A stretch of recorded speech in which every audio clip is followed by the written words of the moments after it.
This is Fred Beck from Fred Talks Fighting. Today, I'm very lucky to be joined by Mike Costello. So thank you very much for coming on, Mike. It's good to see you, mate.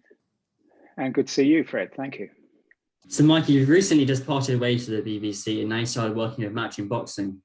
But if you just touch on the time you worked at the BBC for, you worked with them for, it was 1 week under 45 years. Now, that's a very long time, considering you started working with them when you were 16 years old as a filling clerk.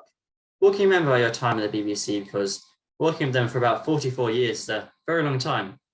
It is, and there have been ups and downs along the way. I've had many a lucky break, worked with some fantastic people. And I've often said that young 16-year-old that caught the 53 bus from the Old Kent Road in South London up to Oxford Circus and the headquarters of BBC Radio could never have wished for what's happened over the 4 decades and more that I've been there. And the first lucky break I got was within the first 6 months of being at the BBC, where I was working in an accounts department, and they decided to divide the accounts of BBC's domestic radio programs and BBC's foreign radio programs. And I was sent to work with the accounts department that looked after the foreign radio programs, which meant I had to move buildings, and I moved to a building called Bush House in the Aldwych, also in central London, where it was much more of a community family feel. There was much more interaction between the different departments, and that's how I got to know some of the people in the sports room. Worked there as a runner for nothing on Saturday afternoons, just as a volunteer, running results from teleprinter machines that you now see in video style on Saturday afternoons on the Saturday football show on Sky Sports, for example, on Final Score on the BBC. Those scores that you see ticking up on the screen were, in my day, coming through on paper, and they'd literally have to be torn off what looked like an old typewriter and then run across the bridge to the studio. And all that time running between studios and the sports room, you know, I was absorbing, without really knowing it at the time, editorial production values from the people who'd been there, and very steadily, step by step by step, year by year by year, I managed to move up the ladder and eventually got a chance to work in commentary. So you started working at the BBC when you were 16. How old were you when you were able to commentate your first event? Well, I moved to the BBC World Service Sports Room when I was 23. And then my first commentary was 12 years later in 1995. So I'd done a variety of different jobs in between. I'd worked, if you like, in front of the microphone, behind the microphone. I'd worked as a producer. I'd worked as an editor on various programs. I'd worked out in the field as a reporter. I'd been making documentaries, working as an interviewer in all sorts of different jobs within the spectre of sports broadcasting. So by the time I came to get my first stint in commentary, I had this wide range of experience to underpin what I was going to do in commentary. There was no guarantee that it would work for me, but the first commentary that I did was at the 1995 World Athletics Championships in Gothenburg in Sweden. And it was then that I realized this is what I want to do. Of all the jobs that I'd done, of all the enjoyment that I'd had, by then I'd been to 30 odd countries around the world, making documentaries, reporting live from various events. But after all that time on the road, it was then that I realized that commentary was the best job within the field of sports broadcasting. And that's when I tried to push and push and push. It was difficult in the first days because the BBC World Service didn't have the same kind of budget for sports rights that the BBC's domestic service had. But over time, I managed to make the move across from the BBC World Service to what was BBC Radio 5, later became 5 Live, and then moved on. I got the job as correspondent in 2005. That's the boxing and athletics correspondent. And that's the job that I was in until very recently when I moved across to Matchroom and DAZN. I mean, blimey, working in the BBC for 12 years before you even started commentating, that's a very long time. I'm only 17 years old myself. So you've had the chance working there to work at some crazy events at your time. You worked at the Mayweather Ricky Hatton fight in Las Vegas 2017, as well as Usain Bolt in Beijing and Mo Farah in Rio.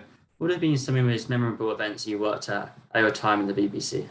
I compiled a list for the BBC Sports website just before I left, there's no question for me that at the top of that list, I mean, for them, I did a top 10. I could do a top 50 and still go much deeper. I've been that lucky.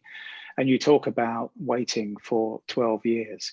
If you look, Fred, at the people who are doing the best jobs in sport, and I don't know what you would describe as the best job in sport. I suppose it depends on what you want to do, what field you want to be in within sports broadcasting. But as far as commentators are concerned, if you look around, the best of them have been around for a long time. Why is that? A, because it takes a while to get to that level of experience. But secondly, because it's such an enjoyable job, people don't leave. I mean, if you look at, for example, Martin Tyler on Sky Sports football coverage, I don't know Martin's age, but I'm guessing he's well into his 70s.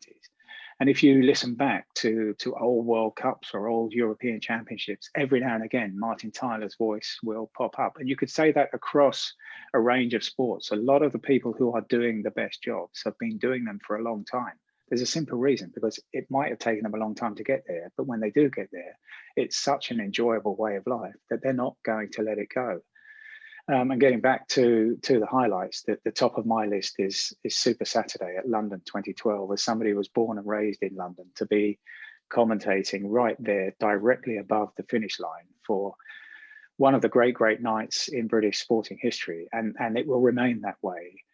And to commentate on 3 gold medals within the space of 45 minutes is a night that I'm not sure I'll ever replicate. I've had some great nights in boxing as well, but that will take some shifting as the highlight of my career. A home Olympics in the main stadium with the #1 sport in the Olympics and the home nation winning 3 gold medals in 45 minutes. You know, I mean, if you told that kid on the 53 bus at 16 that that's what he'd be doing in years to come, he'd, you know, as I said in another interview, you'd have said you were speaking a foreign language. So it's been a great rise, and that remains the #1 moment in my career so far. But hey, that might change. Who knows? Yeah, hopefully it does change, because it must be some crazy experience. And you said before that it would take something very special for you to leave the BBC. Something very special did come along, and that's Eddie Hearn and Matchroom Boxing. You haven't worked for Matchroom for that long so far, because you're out there covering the Olympics. But how's your experience been in Matchroom Boxing so far?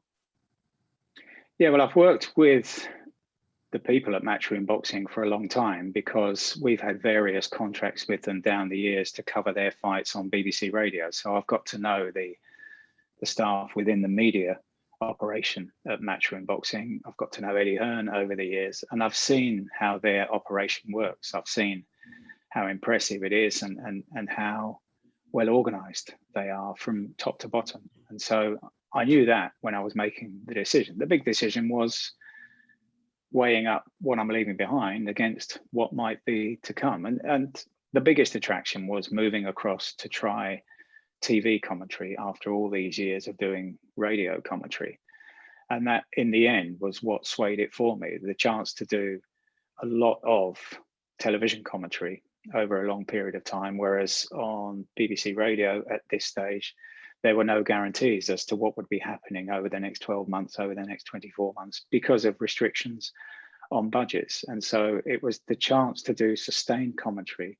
But on TV at this late stage of my career, I thought that the chance to do sustained television commentary had passed me by. And so this is an opportunity that I just couldn't resist before, you know, my career closes down, to have one last stab at television commentary.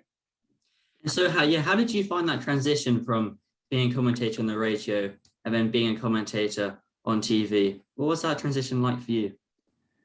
It's a transition I'm still getting used to. And the key for me is learning when to pause, when to shut up. And if you take, I guess, a running analogy on radio, you're running a sustained pace for a long time and then maybe building towards the crescendo, building towards the finish, but you're running the whole time. Whereas on television, it's stop, start, stop, start, stop, start. On radio boxing commentary, for those who haven't heard it, going back 60 years, the tradition has been that the commentator commentates for the whole 3 minutes of the round, and then the world champion, or whoever the co-commentator happens to be, comes in and summarizes for the 1 minute in between rounds. Whereas on television, the commentator and the co-commentator work in tandem during the round while the actions are going on. So I've been working on the 2 shows that I've done so far for Matchroom with the former world middleweight champion Andy Lee, and we're still getting used to each other, and that will take time to build a bond on air. We got on very well off air. We got on very well when we worked together on 5 Live, but we're both finding that this is very different, and that's the challenge I took on, and that was one of the attractions of the job, to do something new at this stage of my career. I think you and Andy Lee are probably one of the most respected commentary teams of all time, because I always see on Twitter lots of commentators get hate, but when you two were announced as being the 2 main commentators, the amount of love you guys got was awesome. And so how much like preparation? Give it time, Fred. Give it time. You never know. So how much preparation and stats do you have to do before each event, or does someone else do it for you? No, I don't like the idea that somebody else does the homework for you, because I think that means you go there unprepared. It might be that somebody can give you a tip off or can supply you with certain statistics that might take time to compile. But in terms of preparation, for me, the most important element of that is to watch the boxers involved. I mean, I'll give you an example. Last week, I commentated on the top 3 fights. So going upwards, it was Conor Benn against Adrian Granados, then it was Katie Taylor against Jennifer Hahn, and then finally the Josh Warrington, Mauricio Lara top of the bill. So there you've got 6 fighters I'm covering. So it can be extensive. If you watch just one of their fights all the way through, that's an hour each. So that's 6 hours commentary. That's not a case of saying, oh, it's hard work, because I know a lot of people listening to this and watching this would be saying, I'd love to do that for a living. I get all that, but that's the kind of work I do. I watch extensively their fights, generally from the recent past, possibly if it applies against opponents similar to the one that they're going to be facing. But then after that comes the paperwork, homework, in terms of going back through their records, looking at knockdowns, looking at cuts, looking at habits during fights. So it's a composite natured preparation, which involves paperwork as well as just sitting watching fights. And of course, over the years, the more you cover certain boxers, then the more you get to know them. Whereas on 5 Live, for years and years, I've been covering just the top of the bill, just one fight every night. So it's a very different type of venture now. Do you often find that when you're doing all the preparations, you often find that you have to double check and maybe someone's triple check the stats and facts you're learning about the fighters in case you get it wrong at all? Oh, absolutely. And I mean, I don't know what commentators did before BoxRec came into being in terms of checking records, and that's not long before I took over as boxing correspondent. I've been blessed all my time as a commentator in boxing. I was doing athletics a long time before I got into boxing commentary as well. A lot of the commentators before me would have to rely on statisticians from all around the world sending them that information, or going back to your question, getting somebody to do that for them. I know broadcasters paid certain people to collate that kind of information by talking to American record holders, to Mexican record holders, to experts in European boxing records. So it was a long old process before BoxRec came into being, and that's been a great help in terms of just the simple records of what they've done in the ring. And then, of course, it needs more homework to go beyond what they've done in the ring, and that takes phone calls, that takes mixing with the teams during fight week, at the press conference, at the weigh-in, and just picking up bits and pieces of information from within the camps. For example, on Friday, I was talking to Adrian Granados' mother about his background and how proud they were about what he'd done, and those sorts of meetings and those sorts of instances during a fight week can really add to what you produce in commentary. But that's key for me, is to be around the fighters during fight week and just pick up whatever you can that adds to what you see on BoxRec, what adds to what you see in black and white on paper. I mean, thank God for BoxRec. I always go on BoxRec for each interview to have a look at all the fighters' records and who they fought as well. I think what the UFC do is quite interesting, is what they do, the commentators. Each commentator gets a chance to interview each fighter before their fight to find out all the things they need to know. One person who's always part of the Matchroom team, he's on Before the Bell with Darren Barker, is Chris Lloyd. Now, you met Chris Lloyd, I think it was 10 years ago at a Hennessy event, and you gave him a recorder. What advice did you give Chris Lloyd? Because now he's one of the best commentators in the world. Yeah, I don't remember word for word what we said, but I do remember having a conversation with Chris. As to what I said to him, I don't know, but I seem to remember at the time I said to him that when you're not getting opportunities, you have to be ready for when the opportunity comes. And therefore, you can't just sit and mope and feel sorry for yourself. And I said that what I used to do was to go to shows where I wasn't commentating and just sit within the media tribune and just commentate into a machine, just practicing on fights that were happening in front of me. And occasionally it would annoy the reporter that was sat next to me, this bloke who's shouting away at what's happening in the ring. I wasn't necessarily shouting at full commentary beam, but it was a case of getting into the flow of describing punches, describing the action. And I remember that was the core, the gist of what I said to Chris was, get out there, practice, because when the opportunity comes, you've got to be ready. They're probably annoyed because you're probably a bit better than them. That's why they're getting annoyed about the recorder. So yeah, this is the first time that my dad's actually got a bit excited about the person I'm interviewing. Normally he's like, okay. Then I was like, I got Mike Costello, and he's like, oh wow, really? And so because he got me into listening to the podcast you got of Steve Bunce, 5 Live Boxing with Costello and Bunce. What's it like working with Steve Bunce? Because I feel like I really like listening to him, but I feel like he's like Marmite in a way. You either love him or hate him. What's it like working with Steve? Yeah, it's been great. I mean, I go back a long way with Steve. I mean, I've got a program from our amateur days when we were on the same bill together. He boxed for a club in Southeast London called Fitzroy Lodge. I boxed for a club in Southeast London called the Lynn. And we got to know each other when we were early teenage years. And then as we both started to work in the boxing media, again, picked up in our sort of late 20s. And our paths have been there or thereabouts all the way. And then eventually we got to work together on the BBC. And then at a time in early 2017, when podcasts were really beginning to flourish, it was suggested at the BBC that we do one together, given our background together, given our shared passion. And it took off in a way that I don't think either of us expected it would do.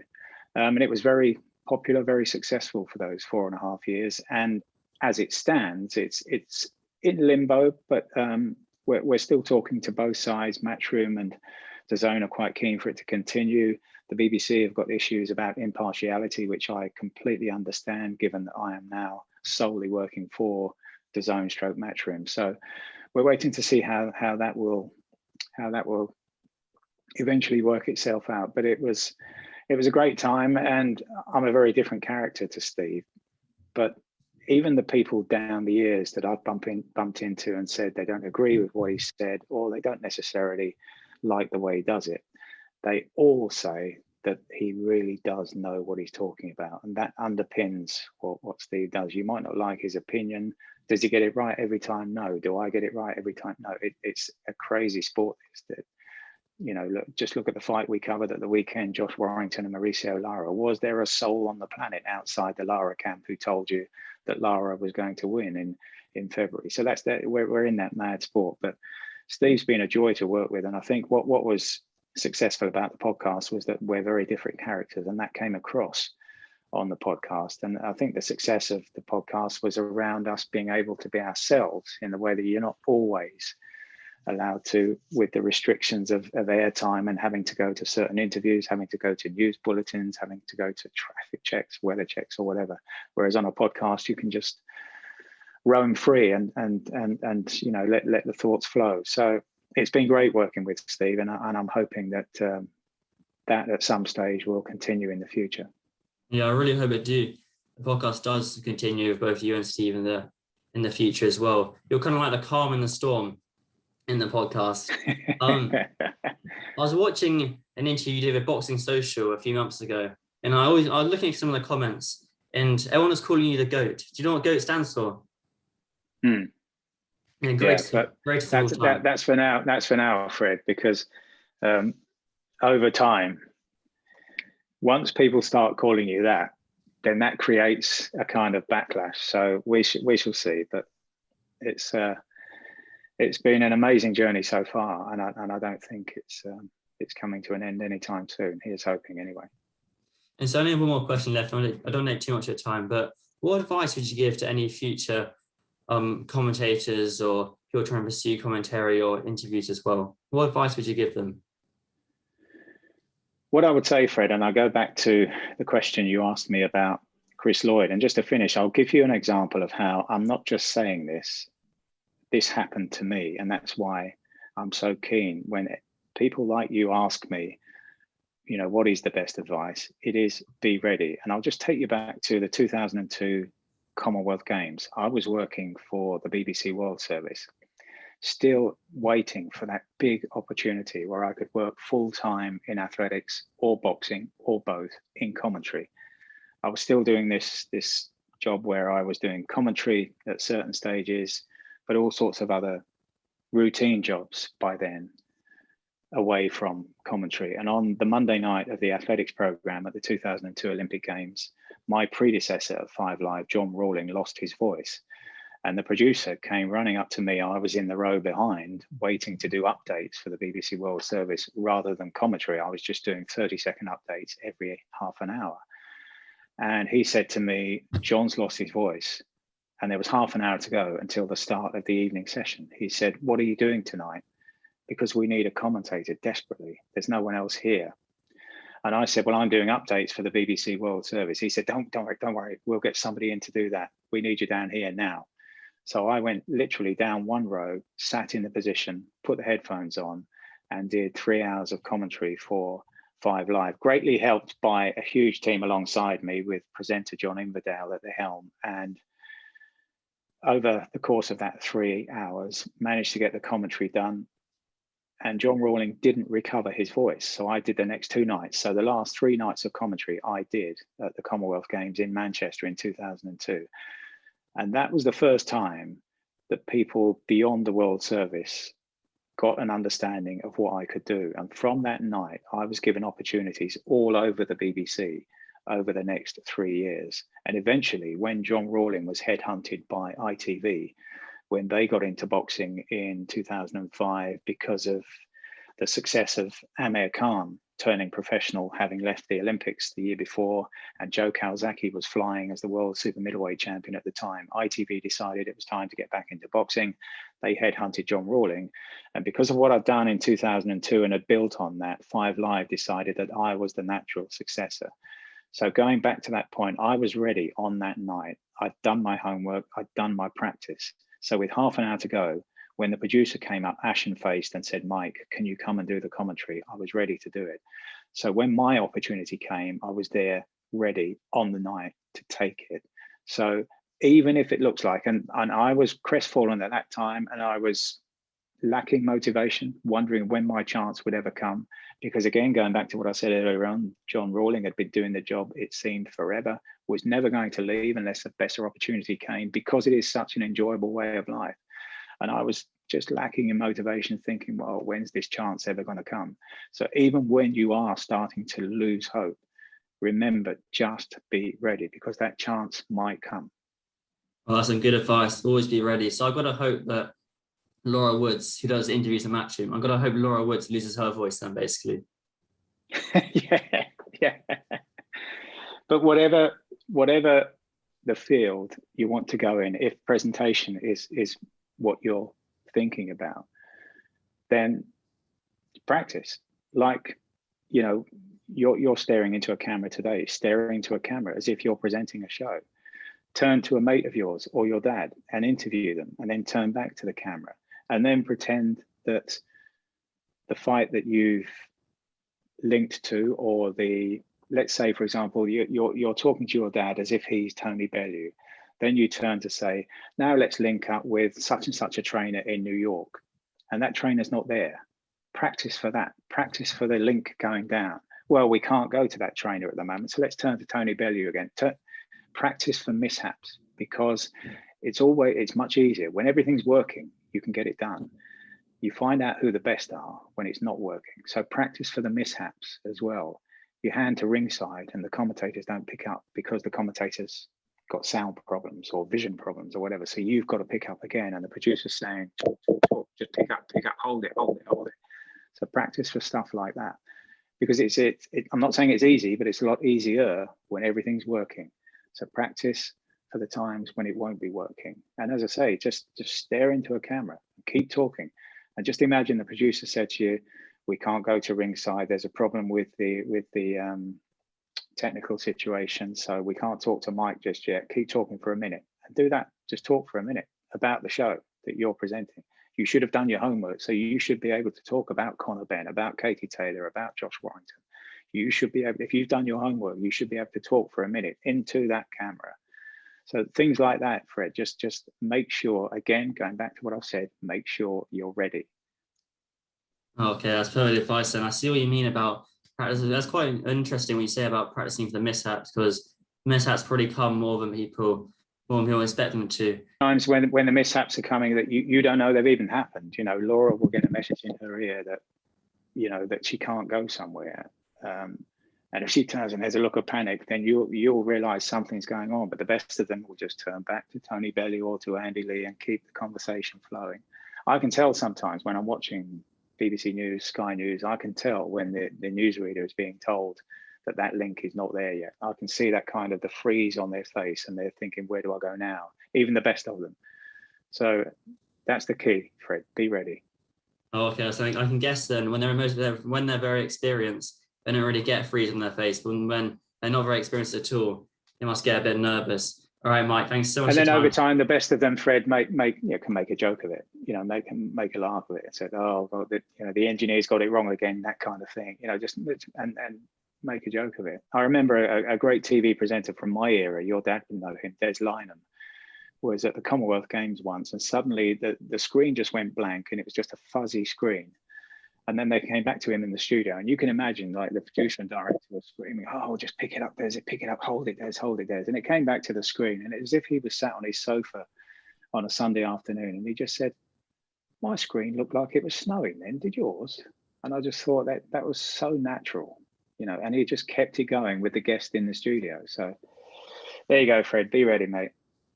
Perfect. I don't really have an engineer here. It's just me on my laptop with Zoom, so I should blame on the Wi-Fi saying when something goes wrong. All right, Mike, thanks so much for your time today, mate. And you're very smart. You don't have social media. I checked. I couldn't find your Instagram or Twitter, and that's the best. So I think that's the best thing to do nowadays. Not have Instagram or Twitter, but I have to have it so I can contact other people. But thanks so much for your time today, though, Mike. It's really been good talking to you. Thank you. No worries, Fred. Thanks for getting in touch, and say hello to your dad.